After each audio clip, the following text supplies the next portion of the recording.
E aí, gente boa, tudo bem? Hoje nós vamos conversar sobre a diferença entre arrependimento e remorso.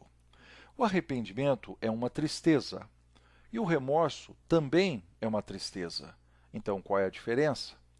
O arrependimento é uma tristeza por causa do pecado ou por causa do erro, aquilo que nós fazemos de errado, aquilo que é uma ofensa contra Deus. Já o remorso é uma tristeza pela consequência do pecado.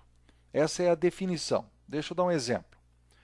Vamos supor que eu tenho um vizinho, mas eu odeio meu vizinho. Eu não aguento meu vizinho. Eu resolvo então ter uma ideia magnífica: matar o vizinho e fugir e morar no Paraguai.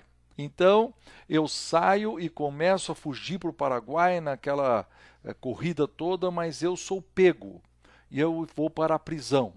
Na prisão você vem me visitar. E eu estou sentado numa cadeira com as duas mãos no rosto, chorando, chorando. Ai, que besteira que eu fiz, que besteira que eu fiz. Aí eu pergunto: o que eu estou sentindo? Eu estou sentindo tristeza, mas é arrependimento ou é remorso? Eu estou sentindo tristeza porque eu matei alguém ou estou sentindo tristeza porque eu fui preso? Ou seja, se eu não fosse preso, eu estaria feliz lá no Paraguai, feliz de ter me vingado do meu vizinho.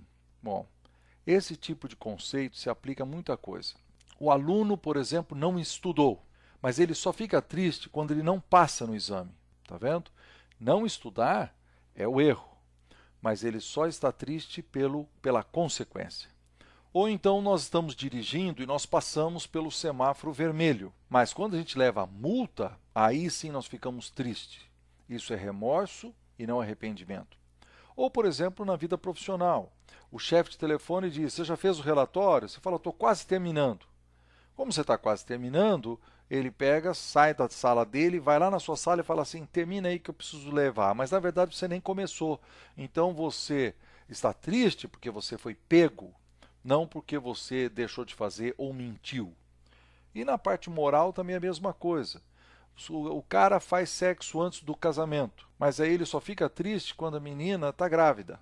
Se ela não ficasse grávida, ele continuaria errando do mesmo jeito e ofendendo a menina, a Deus, ao rapaz, mas como ela ficou grávida, então aí existe essa tristeza toda. Tá vendo? A nossa tendência é sempre ter o remorso pelas coisas que fazemos e não um verdadeiro arrependimento. Um caso que tem na Bíblia é de Pedro e Judas. Pedro diz lá em Mateus 26, 75, quando o galo cantou, ele chorou amargamente, saiu, chorou amargamente. Ele sentiu tristeza. Como é que nós sabemos que foi a tristeza verdadeira, que é o arrependimento? Porque depois ele mudou. E Judas? Judas, alguns versículos para baixo, em Mateus 27, versículo 3, diz que ele, tocado de remorso, ele procurou os sacerdotes. Agora, o sacerdote poderia ter usado aquela tristeza inicial dele para levá-lo ao arrependimento, mas os sacerdotes não estavam nem aí. E o que aconteceu? Ele se matou. Então, o remorso sempre conduz a um erro maior. Ele conduz a gente à morte e, em termos espirituais, à morte eterna. Por isso, Pedro, esse mesmo Pedro que se arrependeu, ele escreveu num dos sermões dele, ele falou o seguinte, e diz lá em Atos capítulo 3, versículo 19: arrependei-vos e convertei-vos para serem cancelados os vossos pecados.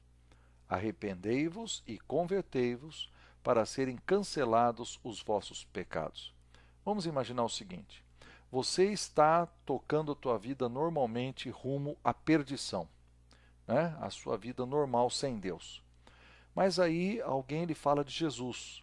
Jesus que morreu na cruz, Jesus que entregou a sua vida para tirar você dessa vida que você está vivendo.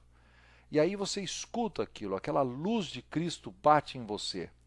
O que Deus pede de você? Primeiro existe um ponto chamado arrependimento. Depois existe uma curva chamada conversão.